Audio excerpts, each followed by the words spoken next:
할렐루야. 네, 이 새벽에 나오신 여러분 위에 주님의 축복과 은혜가 함께하기를 간절히 바랍니다. 자, 잠언 11장 전반부의 말씀을 읽었는데 오늘 잠언서의 말씀은 계속해서 지혜라는 주제를 가지고 진행이 되는데, 이제 그 지혜라는 말이 직접적으로 드러나질 않지만 지혜가 있으면 뭐라 그랬어요? 지혜가 있는 사람을 뭐라고 불러요? 의인이라고 부르고, 지혜가 없는 자를 뭐라고 불러요? 악인이라고 부르는 거예요. 지혜는 누구냐? 예수님이에요. 예수님을 모신 자가 의인이야. 예수님이 없는 자가 악인이야. 선과 악의 구분은 너무 분명해요. 저 사람이 착한 일도 많이 하고 좋은 말도 하고 참 훌륭한 사람 같아. 근데 그가 선인이냐 악이냐 우리는 몰라. 근데 그걸 물어보면 돼. 그 안에 예수가 있느냐? 예수가 그의 삶의 주인이냐? 여러분 계단 올라오다 보면 예수님이 주인 대신 예수품교회 이렇게 써요. 늘 우리는 물어야 돼. 교회 주인이 예수님이 맞는가? 내 인생의 주인이 예수님이 맞는가? 지혜이신 그리스도를 내 인생의 주인으로 모신다면 그분이 주시는 풍성한 삶과 영적인 은혜들과 또 그분이 주시는 지혜의 말씀들을 통해서 오늘 우리는 감사하며 기뻐하며 살아갈 수 있는 거예요. 그래서 오늘 말씀도 1절부터 8절까지는 보편적인 이런 상식적인 진리들을 설명하고 있어요. 지혜가 있느냐 없느냐. 그러나 이제 9절부터 15절까지는 의인과 악인이라는 말이 자주 등장하는데 뭐 그것은 앞에도 마찬가지. 주로 이웃과의 관계 속에서, 우리 공동체 속에서 의인은 어떤 삶을 살아야 될 것이냐 하는 것을 설명하고 있어요. 그래서 뭐 이것은 여러 가지 말로 읽으면 이게 무슨 말인가 하지만은 결론은 하나예요. 지혜가 있느냐 없느냐, 예수가 그에게 있느냐 없느냐, 또 그것을 의인과 악인으로 나누어서 우리에게 설명하고 있다 하는 것입니다. 자, 우리 1절 말씀을 한번 먼저 읽어볼까요? 11장 1절입니다. 시작. 속이는 저울은 여호와께서 미워하시나 공평한 주는 그가 기뻐하시느니라. 속이는 저울 당연히 싫어하죠. 하나님은 거짓된 거, 불의한 거 싫어하셔요. 근데 속이는 저울, 공평한 주, 속이는 저울이라는 건 뭐예요? 지혜 없는 자들이 저울을 속이는 거야. 장사를 똑같이 해도 옆집에서는 공정한데 저울을 속여서 조금 불의한 이득을 더 얻으려고. 그 지혜가 없는 자야. 지금은 당장 이익이 되는 것 같지만 내일을 보면은 결국 저울을 속이다 들통나면 어떻게 해요? 그때는 굶어 죽는 거죠. 뭐 누가 그 사람을 믿어주겠어요? 근데 지혜로운 자는 지금 좀 손해보는 것 같아도 미래를 위해서 늘 신실한 삶을 사는 거예요. 그러면 사람들이 언제든지 그 사람의 그 집은 신뢰하고 찾아와요. 저 집은 믿을 수 있어. 저 집은 저울을 안 속여. 저 사람은 자기가 손해봐도 정직한 장사꾼이야. 이런 사람이 되는 거예요. 지혜가 없는 자는 저울을 속여요. 근데 이걸 하나님이 싫어하신다는 거예요. 이게 그러니까 이제 대통령들은 늘 이렇게 늘 이렇게 이 여론조사 결과를 다 이렇게 내보내. 뭐 미국의 바이든이 지금 지지율이 얼마고 뭐 이런 게. 우리는 그 이제 백성들에게 인기가 있으면 좋은 거죠. 그러나 그것이 진실한 위에 설 때 그 지지율이 좋은 거지. 백성의 눈을 속이고 귀를 속이는데 그 지지율이 높이면 뭐 나중에 다 들통나면 그것이 다 곤두박질 치는데 이제 그런 거예요. 그래서 하나님 앞에서 우리는 어떻게 살 것이냐, 하나님이 그것을 좋아하시느냐 싫어하느냐, 하나님이 원하시느냐 하나님이 거부하시느냐, 거기서 우리는 모든 걸 결정해야지. 사람들의 인기나 사람들이 나를 좋아하는 뭐 이런 걸 따지면, 지금의 이윤을 따지면 안 돼요. 그래서 공평한 추는 누가 기뻐하셔요? 하나님이 기뻐하셔요. 그러나 속이는 저울은 여호와께서 미워하신다. 공평한 추는 지혜 있는 자가 공평한 추로 사용해서 영업을 하는 거예요. 그러나 지혜가 없는 어리석은 자는 속이는 저울을 사용하는 거예요. 그러니까 공평한 추를 사용하는 자가, 지혜 있는 자가 의인이고, 속이는 저울을 사용하는 자는 어리석은 자고 지혜가 없는 자고 악인이에요.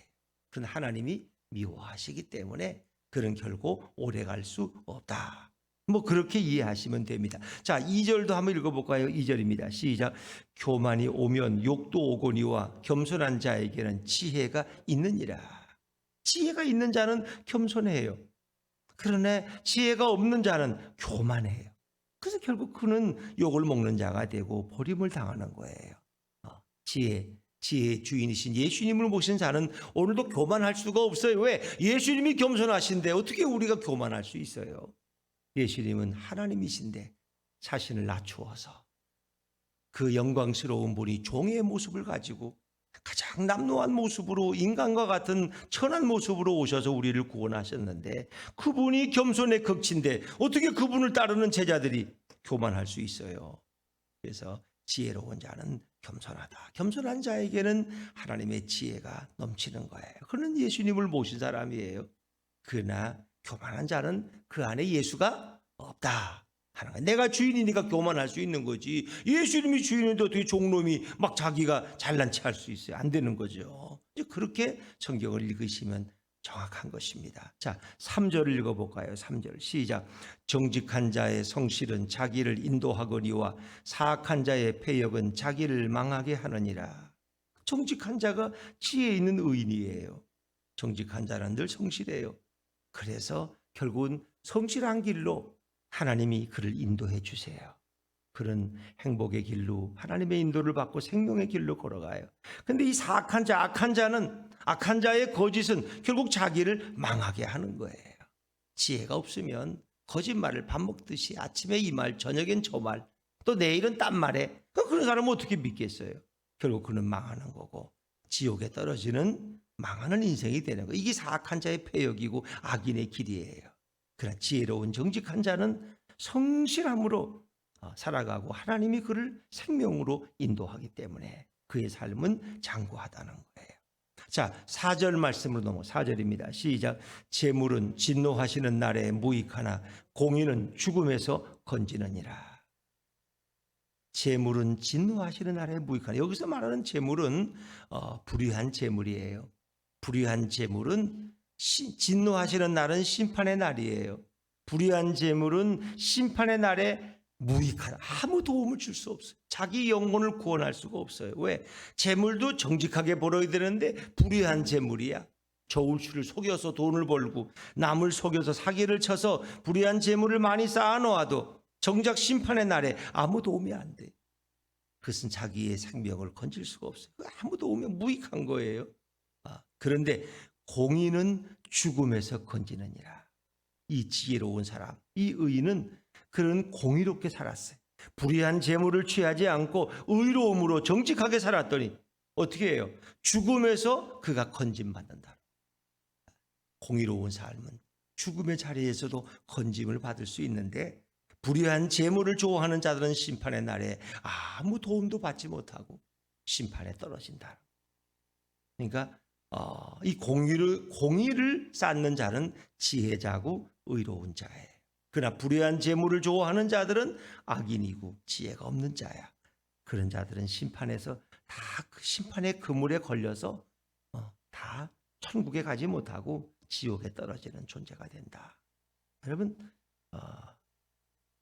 지금 막 지구촌에 재난이 생겨가지고 양식도 없고 전쟁이 나고 지금 살 수가 없어요. 지금은 양식 한 큼이라도 있는 사람이 살 수 있어요. 그런데 그 많은 돈을 쌓아놓은들 배고픈데 여러분 돈 먹고 사는 사람 봤어요? 응? 요만큼 죽 한 그릇이 낫지. 쌀 한 대박, 콩 한 대박이 낫지. 그걸 나를 살리고 내 가족을 살리지. 육신적으로 보면은 돈을 아무리 많아서온들 지폐를 5만 원짜리를 수천억을 쌓아놓은들 그게 자기를 구원해요? 자기 생명을 연장시킬 수가 없어요. 그때는 양식이 필요한 거예요. 돈이라는 것은 지금 정상적인 사회에서 필요한 것이지 세상이 뒤집어지면 그 지폐는 종이 조각보다도 못한 거야. 다 불쏘시개에서 추울 때 추위나 이기는 게 5만 원짜리 10만 원짜리 수표야.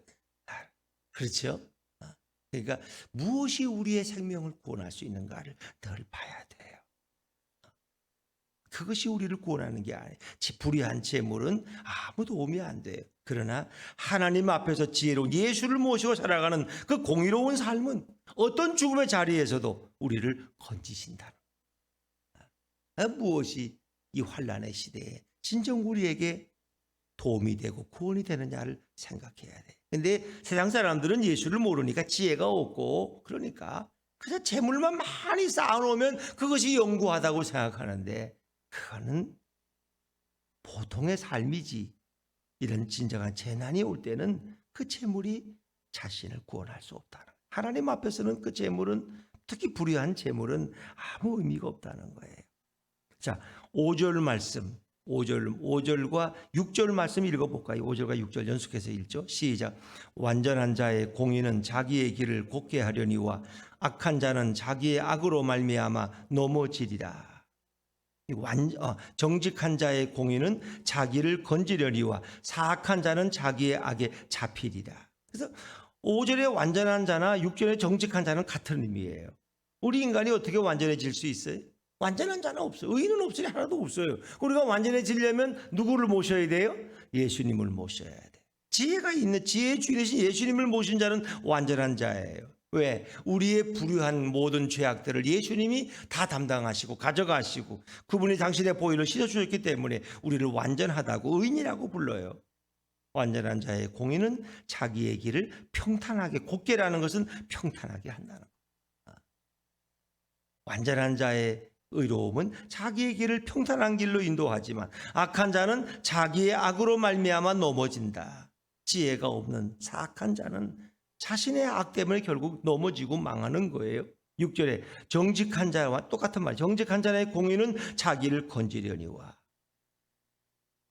지혜가 있는 정직한 자의 의로움은 자기를 위기에서 건져내요. 하나님이 그를 구원하시는 거예요. 그런데 사악한 자는, 지혜가 없고 예수가 없는 사악한 자는 자기의 악에 발목이 잡혀서 거기서 벗어나지를 못한다는 거예요. 그래서 이 모든 것에는 지혜가 있느냐 없느냐, 지혜의 주인이신 예수님을 모셨느냐, 그것이 의인과 악인을 판가름하는 것이고, 의인과 악인은 종말이 다르다. 의인은 하나님이 생명으로 인도하지만 악인은 사망으로 떨어지고 만다 하는 것을 여러분 생각하시면 돼요. 자, 7절, 8절도 마찬가지죠. 자, 7절, 8절 이어서 읽어요. 7절, 8절. 시작. 악인은 죽을 때에 그 소망이 끊어지나니 불의의 소망이 없어지느니라. 의인은 환난에서 구원을 얻으나 악인은 자기의 길로 가느니라. 맨 의인과 악인이 계속 반복되죠. 근데 7절은 이제 악인에 대한 얘기만 계속돼요. 악인은 죽을 때 그 소망이 끊어지나니 불의의 소망이 없어지느니라.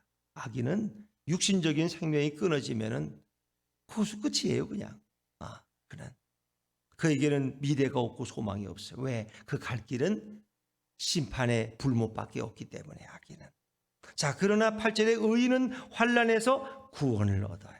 환난에서. 환난이 마지막 심판이고 우리가 당하는 이런 재난에서도 의인은, 지혜의 자이신 예수님을 모신 의인은 환난에서도 구원을 받아요. 근데 악인은 구원받지 못하고 자기의 길로 간다. 자기의 길이 뭐예요? 멸망의 길로 가는 거예요. 멸망의 길로. 그래서 계속 성경은 의인과 악인의 구도를 가지고 모든 걸 보는 거예요. 그래서 제가 시편 1편이 이 모든 것의 시작이다 그랬죠. 복 있는 사람은 악인의 길을 따지 않아요. 죄인의 길에 서지 않아요. 오만한 자의 자리에 앉아 오직 여호와의 율법을 주야로 묵상하는 자.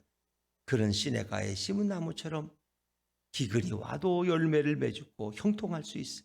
근데 악인은 그렇지 아니하며 바람에 나는 겨와 같다. 바람에 나는 겨와 같다. 푹 하면 날아가는 게 악인의 인생이야. 그러나 의인은, 지혜 있는 자는 하나님이 그를 보호하시고 예수님이 그를 인도하신다는 거예요. 자, 이제 우리 9절 말씀을 읽어볼까요? 9절부터 15절까지는 주로 그것이 공동체와 관련되어 있어요. 그의 삶의 영향력이. 자, 9절을 읽어보죠. 시작.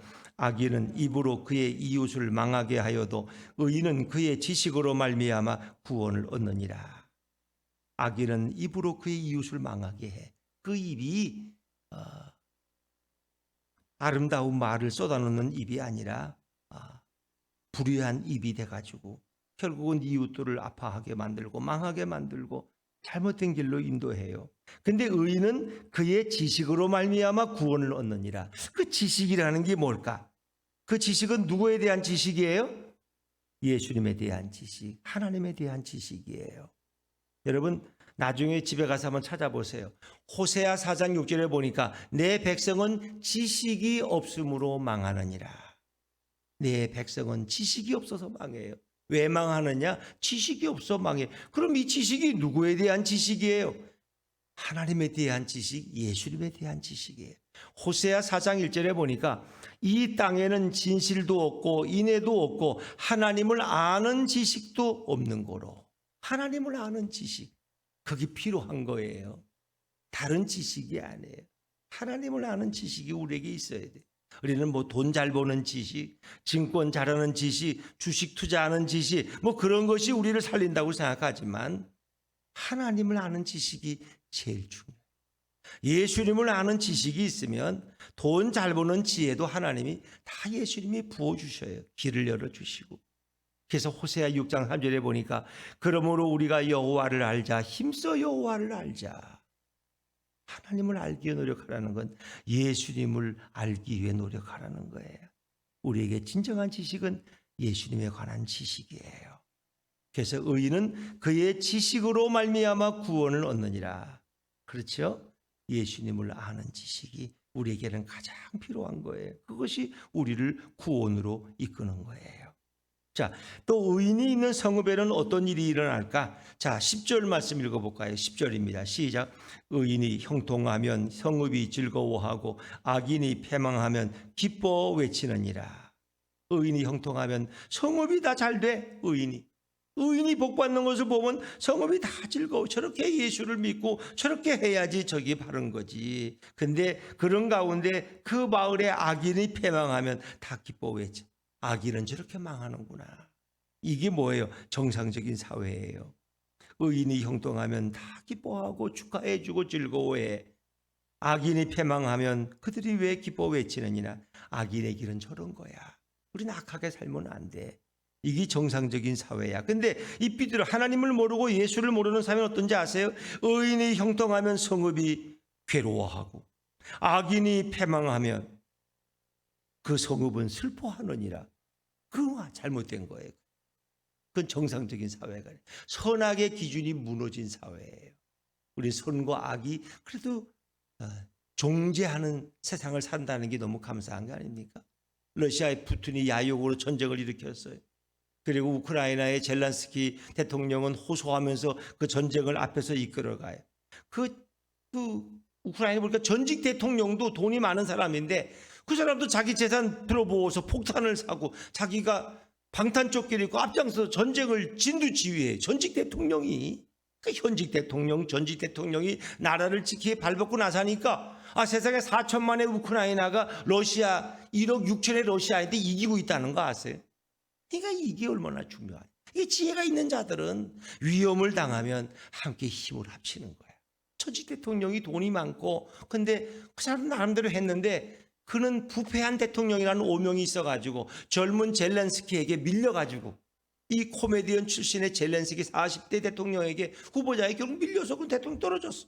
젤렌스키 대통령이 있으니까 얼마나 미워. 내 경쟁자고 나를 떨어뜨린 놈인데. 그런데 그 전직 대통령이 일어나서 자기 재산을 쏟아부어서 무기를 사오고 앞장서서 진두지휘하고 있어. 아마 그분은 대통령 앞으로 한 번 더 할지도 모르겠어. 그러니까 이게 선악의 기준이 분명한 사회라. 근데 우리가 선악의 기준이 무너지면 잘못됐는데도 그거 잘했다고 그러는 거예요. 선악의 기준이 없어. 뭐가 옳고 그르고 기준이 없어. 누가 의인이고 누가 악인인지도 구분이 안 돼. 이건 하나님이 없고 예수님이 없는 사회예요. 그래도 우크라이나 땅은 아직도 선악의 기준이 있더라고. 그래서 그들은 저 러시아 부터 잘못하니까 우리가 일어나야 돼. 저는 우크라이나를 잘 몰랐지만 우크라이나가 정말 이게 뼈대가 있는 나라구나 그런 걸 느낍니다. 그런 걸 느껴요. 그래서 요즘은 러시아 군인들이 탱크를 몰고 우크라이나에 건너와서 항복을 해요. 탱크도 넘겨주고. 이 뭐 전쟁의 끝은 어떻게 누구도 모르죠. 그러나 전쟁의 야욕을 가지고 이 불의한 이 죄 없는 많은 사람을 죽이는 이 푸틴은 자기 백성들에게도 존경받지 못하고 어찌 보면 자기 백성들에 의해서 제거될 수 있는 이로가 될지도 모르는 참 비극에 져 있죠. 그 지혜가 없기 때문에 푸틴이 예수를 안 믿으니까 그런 거예요. 푸틴이 예수 믿는 사람이면 그렇게 어리석게 전쟁을 일으키지 않아요. 그런 스스로 악인의 대열에 서기를 원하는 거예요. 그러나 러시아 땅에도 정말 지혜자들이 있어서 그 전쟁에 대해서 경고하고 항의하는 자들이 많이 있더라고요. 왜? 거기가 원래 그 전교회가 왕성했던 것이 러시아예요. 하나님을 아는 자들이 그 땅엔 아직도 있는 거예요. 자, 우리 11절로 넘어가죠. 11절입니다. 시작. 성읍은 정직한 자의 축복으로 인하여 진흥하고 악한 자의 입으로 말미암아 무너지느니라.